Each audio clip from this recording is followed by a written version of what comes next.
call this meeting of the Oconee County Board of Education to order. And our first item of business is to vote to approve the agenda. So moved. Second. That's Mr. Ransom, Mr. Burgess. All in favor? 4-0. It passes. Just trying not to say nothing. Yeah. Like last time. So, and our next item of business is to approve the minutes. So moved. The minutes from the October 17th regular session and the November 7th work session. So, Mr. Bagley, motion, and Burgess, second. All in favor? Passes 4-0. 4-0. Sitting for myself. All right, moving on. All right, next up is our recognitions, and Dr. Brooke Whitmire. Thank you, Ms. Harrison. Board members, y'all come forward. Dr. Branch, we'll have this evening's recognitions. As our superintendent and board members are coming forward, let me share with everyone that the art display outside this month is provided by students of Collin Ferry Elementary School, and their instructor is Allison Winter. We certainly appreciate their efforts. We begin tonight with the Pursuit of Excellence Award, and the board will recognize Jerry Johnson, custodian from Malcolm Bridge Elementary School. Mr. Johnson, if you'll come on up, please.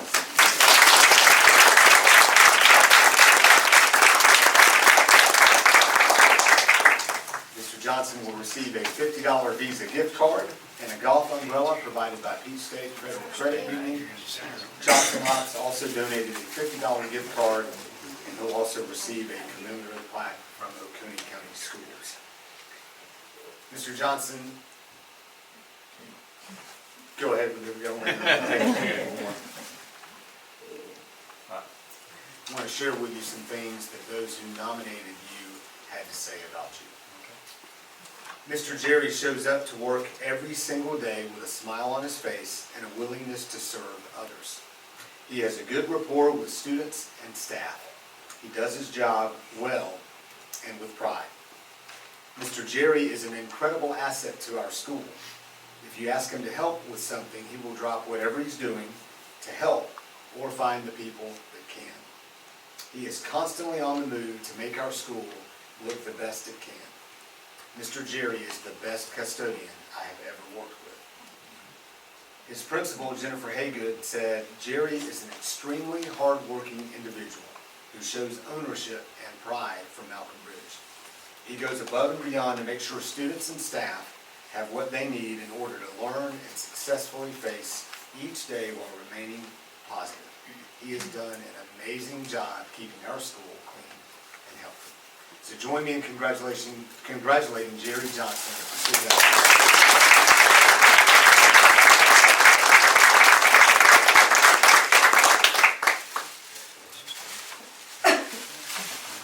Sir, we get all the photos? I want to say something. Yes, sir. I want to thank Ms. Haygood for picking me and choosing me here custodian, because she had others she could have did, but she chose me. I was new, and she was new coming in being a principal, so we both would hit the same time. So, and my kids back there, there's Jaden on the left, my daughter Peyton, my aunt Janita, my other son, he was on the way, but he was GPS. Yeah. But anyway, I want to thank y'all so much. Thank you.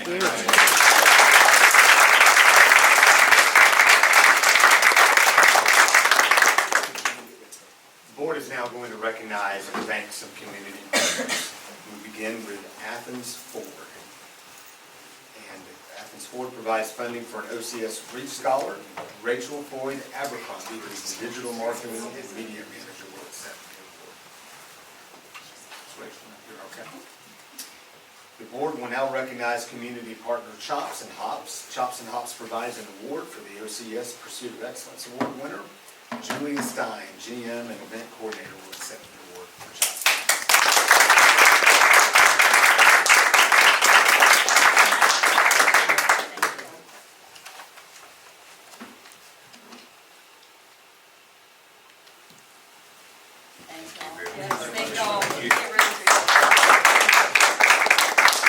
And the board recognize community partner Georgia United Credit Union. Ken Krasnowski will accept this award. Georgia United sponsored the Villa graduation, OCS retirement reception, and also was a sponsor for the OCS annual report. So we thank Mr. Krasnowski and Georgia United Credit Union.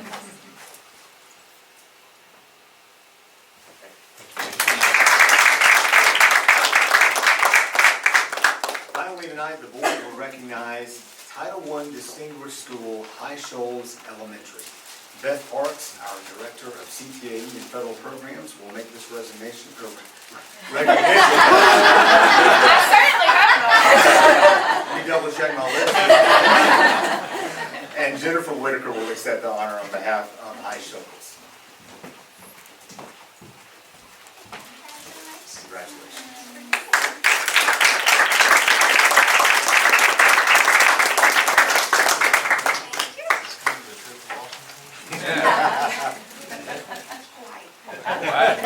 I'll show them. There we go.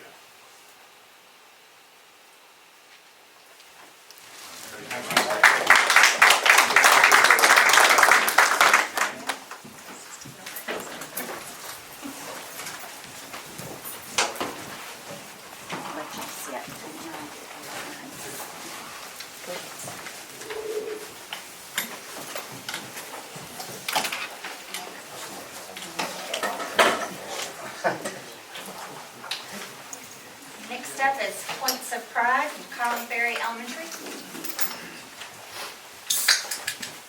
Good evening. My name is Kathy Brown. I'm the proud principal of Collin Ferry Elementary School, which we lovingly call the Gem of Watkinsville. We believe our special school is both rare and beautiful, just like a gem, in the relationships we build with our students and families, and the connections our staff has with one another, and in the rich learning experiences we provide. One thing we're super proud of that I just wanted to take a quick moment to mention is that we recently had the opportunity to celebrate our recertification in STEM with the Georgia Department of Education, and we appreciate the support of all of you in making our STEM programming so successful. But tonight we wanted to use our time to highlight a program in Oconee County Schools, our preschool special education program. So this program serves all of Oconee County Schools, but it is based at CFES. It's new to Collin Ferry, having transitioned with me from Oconee Primary School last year to Collin Ferry this year. I have a few individuals here tonight who are going to come up and actually share about this program. Our Assistant Principal Mike Stanton will talk in a moment. But first, Paula Barfried and Aaron Tracy, two of our leaders within our preschool program, are going to share with all of you. Good evening. Thank y'all so much for having us, and we are so thankful to Dr. Brown and Mr. Stanton for the support that we have at Collin Ferry. So while we are here, so the reason why we have preschool special education services in Oconee County as other counties is it's mandated by law, by the IDEA Part B, Section 619, mandates that states ensure that all preschool-age children aged 3 through 5 with disabilities, with identified disability, receive special education and related services through their local school district. So we have certain procedures in place to make sure that we follow the law that is set before us. So the procedures that we have in Oconee County, before a student who is receiving Babies Can't Wait services, so that's the program that serves Georgia 0 to 3 if they have a disability, before the student's 3rd birthday, they must transition to us from the Babies Can't Wait program to Oconee County Special Education.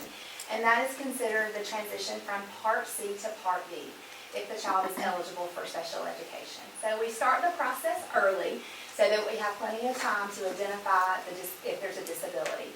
So in order to do that, we hold monthly screenings at Collin Ferry. Throughout these screenings, we conduct hearing and vision screenings.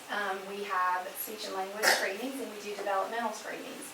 So we have an audiologist that comes out that helps us with that hearing portion, and we have Prevent Blindness this year that comes out and helps us with the vision portion. And this is all, the reason why we screen hearing and vision is as a state requirement before we move to evaluation. We also collaborate with local daycares, child care facilities, and lottery-funded pre-Ks in our county And we offer interventions to children who have been identified as having weaknesses, because again, it's a state requirement. We have to try an intervention with the student before we identify and test them to see if they qualify for special education. Excuse me. So we conduct developmental screenings when we have the screenings at Collin Ferry once a month. We screen all 5 areas of development in addition to the hearing and vision and the speech language screening. So we look at cognitive skills, communication skills, social emotional skills, adaptive or daily living skills, as well as fine and gross motor skills. So then, after we hold the screening, we put interventions in place, and then we have an eligibility meeting. We test the child, and then we have an eligibility meeting to see if the child is determined to be eligible under state guidelines for special education services. If the child is found eligible, then we offer the special education services in their least restricted environment in Oconee County. So a little bit of data for you. So last year, so this is the 21-22 school year, we conducted 76 developmental screenings throughout the school year. So of those 76 kids that were screened, 65 of those went on to the evaluation process. And of those 65, 58 students qualified for special education services. So we have students who qualify for services that are not in Babies Can't Wait program. They're just 3 to 5-year-olds in the county who we've identified through screening who have weaknesses. And then we have students who have transitioned from that Babies Can't Wait program. So the non-Babies Can't Wait kids that were evaluated last year, we tested 38 students and 38 of them qualified. And then of the Babies Can't Wait students that we evaluated, we tested 27 students, and 20 of those students qualified for our services in our county for special education services. So this year, we have some data from August to November 1st, and I will say we've evaluated some kids since we wrote this presentation. So we've had 32 students that have come through our screenings at Collin Ferry just this school year up until November 1st. Of those 32, we have conducted 15 evaluations, and 11 of those have qualified for our services in Oconee County. 9 students were evaluated that were not in the Babies Can't Wait program, and 8 of those qualified. And 6 students were evaluated that transitioned from our Babies Can't Wait program, and 3 of those qualified. Okay, and I get to tell you what it looks like. So we have 3 special education teachers in Oconee County that are housed at Collin Ferry. And then we have a part-time collaborative special education teacher who is currently at Oconee Preschool Academy. She's working in the pre-K classroom. We have 2 SLPs and 4 paraprofessionals. And then we also contract with RESA. We have 2 occupational therapists, a physical therapist, a vision teacher, an audiologist, and orientation and mobility specialist.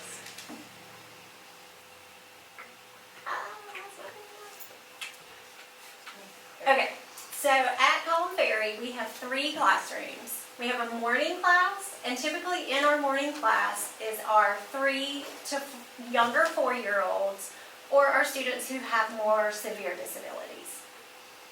We are working on things on their IEP goals, so it's a very diverse program. It looks very different day to day and child to child. Since moving to Collin Ferry, we have been able to join some activity classes, so that's been very exciting for us. We get to go to music and PE and art. And then for our afternoon class, it looks more typical to your pre-K program. We're working on academics, fine motor skills. We have recently implemented Foundations, which is a systematic research-based reading program, and Oconee County has it through 2nd grade or 3rd grade. So we are excited to be able to start the 4-year-olds there. Ingrid Hunt is a part-time special ed teacher at Oconee Preschool Academy. She has 8 students that she's serving in that location currently. This is not liking me. There we go. No.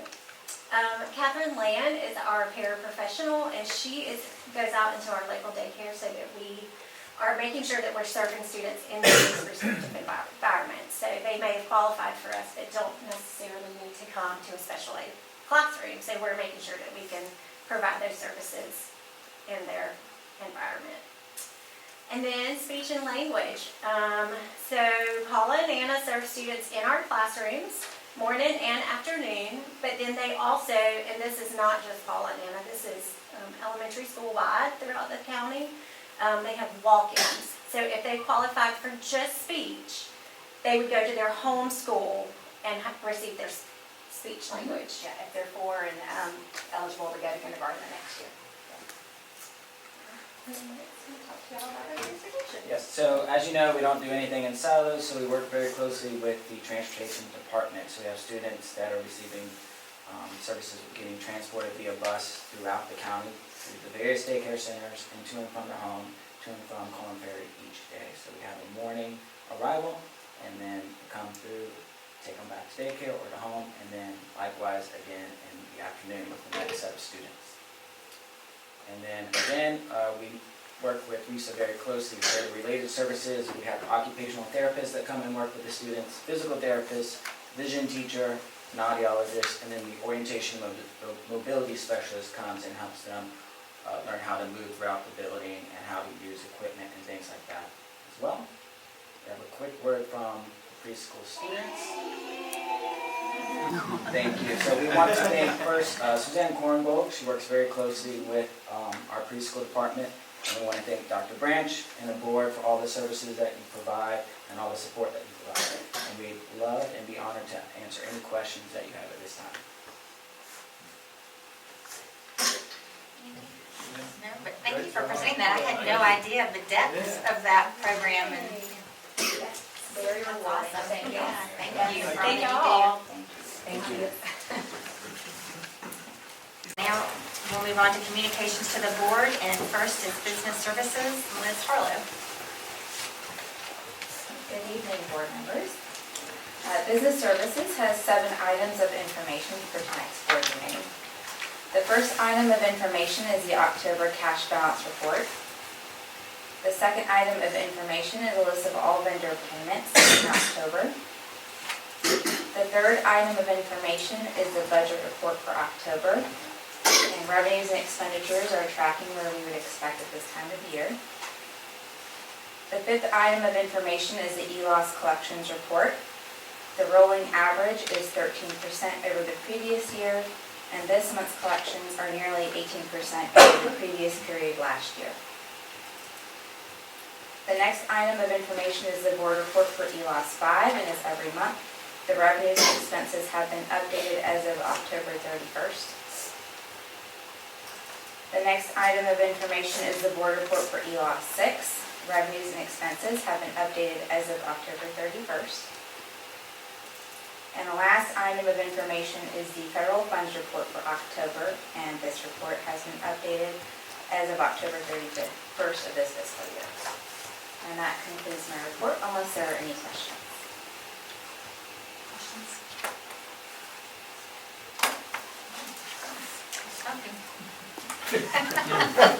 Thank you. Thank you. Right. Next is public communication. We have one speaker. Okay. Let me read this public communication memo. The board allows 3 minutes for those who sign up at the meeting. You must be a current resident of Oconee County to address the board. Please state your name, address, and topic. The board requests that you refrain from making any disparaging remarks about school system personnel. Generally, there will be no response to comments or questions posed by citizens at the meeting. All comments and questions will be received and taken under advisement by the board. However, any member of the board shall be free to respond and make public comments if he or she elects to do so. Our speaker tonight is David Lawrence.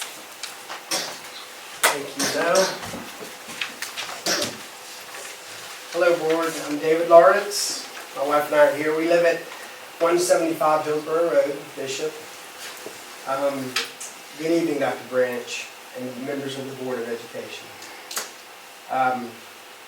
And future board member, I said. I'm glad you're here as well, sir. Thank you for everything you continue to do to serve the students in this county. Excuse me. Even though I'm retired, I still feel that all of us are part of a team. We are Oconee County educators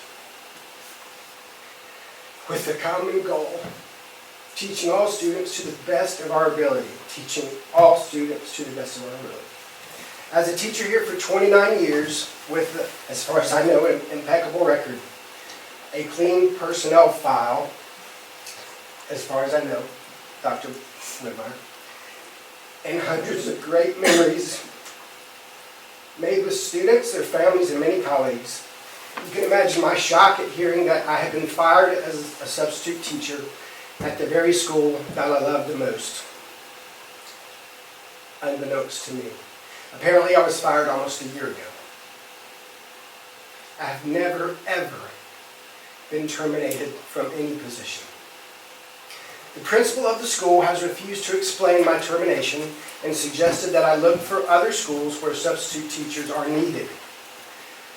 Apparently, in her words, I'm not even trusted on the campus. So why am I here tonight? I'm here to ask the board to carefully examine this county's policy regarding the termination of substitute teachers.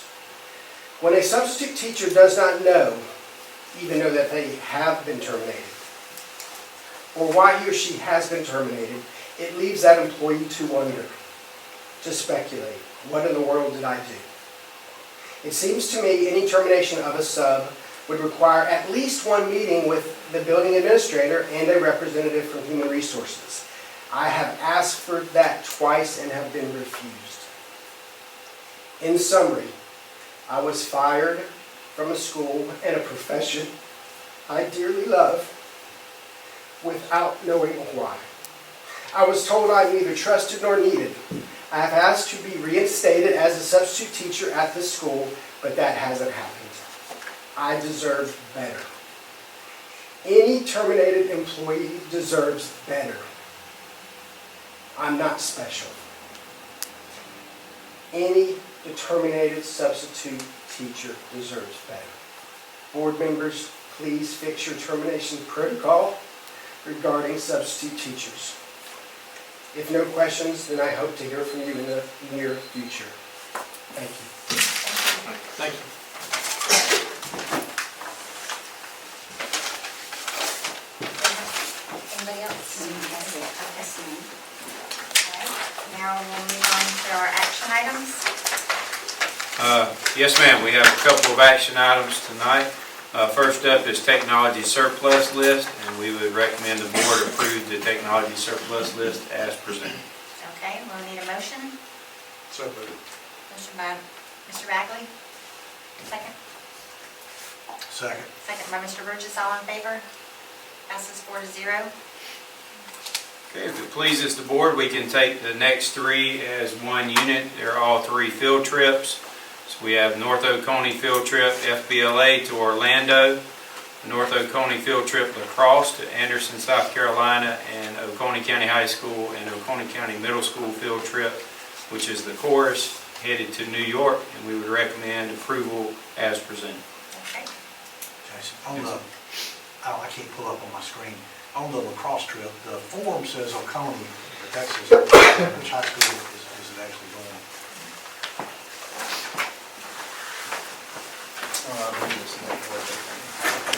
Because when I looked at it earlier, the form actually was the Oconee High School team. Oh, it does say. Okay.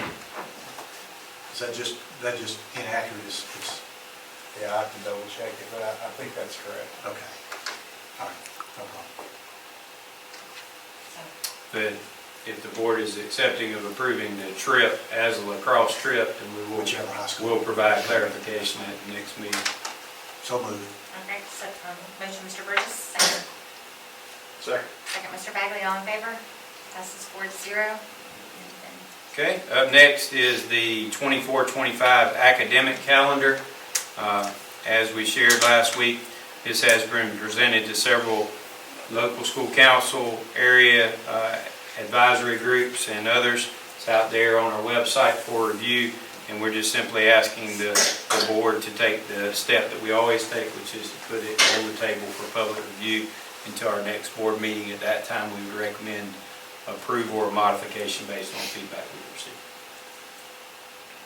Okay, so we need a motion to approve the academic calendar to be placed, the academic calendar on the table. Yes, ma'am. So moved. Motion, Mr. Bagley? Second. Second, Mr. Ransom, all in favor? Passes 4-0. Okay, the last action item we have has been a while coming. It's the redistricting draft plan that you've had before you. Just a quick summary.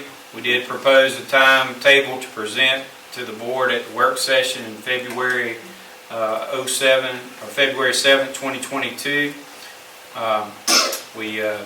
The board voted on the timetable, which gave us the timetable that we're currently at, working backwards design to present to you tonight on the 14th. We had an initial draft of proposed attendance line presented by Dr. Whitmire and the team on September the 12th. Listened to community input, both virtually through online submissions and emails, public conversation. From September the 12th to October the 10th, we received that. Community input continued even after that, but we did have a public forum, as the board will remember, on October the 11th. I had a couple of speakers there that we listened with, and then you received the final draft proposed attendance lines reviewed last week, and we're recommending that we adopt that draft at this meeting, recommend approval at this point. If so, those will be published this evening to our community as well as the local media in the next coming days. And as you heard from Dr. LaDuff, then that will trigger also the school choice process. Just a reminder, a couple basic tenets. We did not address the North Oconee County High School, any modifications there outside of the one neighborhood that did not have currently individuals living there. And we also had 92% of the student body and families not impacted by this plan. We did have 8% impacted. We do recognize that impact. And the last thing is that it is drafted in such a way that we believe will offer capacity at our schools for many years to come as we prepare to open Dove Creek Middle School, which is the whole reason that we're going through the redistricting process at this time. But Dr. LaDuff and Dr. Whitmire are here. If there are specific questions the board has prior to hopefully approval, but that we would recommend approval at this time. The school choice will be the same process that it always is in January or, sorry. Yes, ma'am, that's correct. We would intend to publish the school choice application and instructions on how to complete that this Friday. And community members would have through or up until January 20th of next year to submit those applications.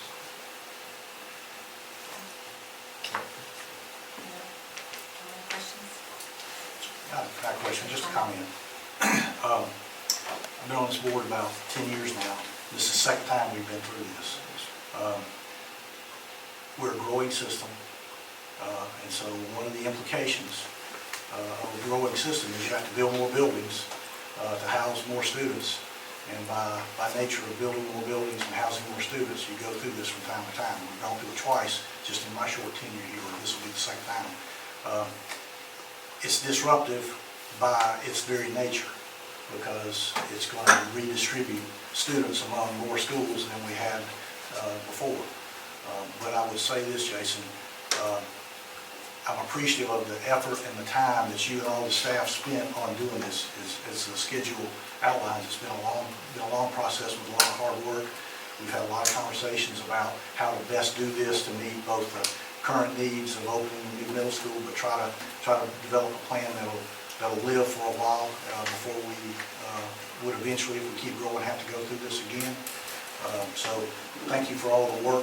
Thank you for all the effort. This is probably as least disruptive a plan as you could have designed given our position today. And hopefully you're right, it will last us for several more years in the future before, if the growth continues, the school board will have to deal with this again. But thanks for the effort and thanks for the time. And it's greatly appreciated from someone who has to be part of the public conversation as opposed to just the administrative conversation that obviously you have to be responsible for on a daily basis, so thanks. Thank you. I'd like to make a quick comment. When my two 20-something-year-old sons were small, they'd see something on TV that was very expensive at Christmas time, and they would come to me and tell me, ask if that's what they wanted. I'd say, guys, that's a big ask. And they remember that their entire lives, and so it's a kind of a joke with us now, but when this started, we made a big ask of you guys to really be as less disruptive as possible to make this a smooth transition, and man, y'all just came through, and I just want to say I appreciate that. Not only did you make it easy on us, but that wasn't the point. We wanted to make it easy on the families of Oconee County, and you did a great job, and it was just, I'm really proud of it. I'm proud of you guys. We didn't have anything to do with it, except for the big ask, okay? And you guys came through with flying colors, so I'm going to give my personal thanks, and I think I probably speak for everybody sitting up here, so thank you. Thank you. And I'm glad that you pointed out too that it does have minimal impact, which I was very grateful for, but that it does impact some families, and I think some of them are here tonight that came and spoke to us, and we appreciate your comments and your patience with us during the process. Thank you. So, are we ready to vote? Move approval. Motion by Mr. Burgess, Second. second by Mr. Ransom, all in favor? Passes 4-0. All right, now we do have a need to move into executive session, so we need a motion to do that. Mr. Bagley? Yeah. Surprise, surprise. Yeah, just bring that one on you. The board will adjourn to executive session to discuss and deliberate upon personnel matters as described on the affidavit to be attached to the minutes. Second. Second, Mr. Ransom, all in favor? Passes 4-0. Thank you, board members. We'll take a few minutes to clear the room.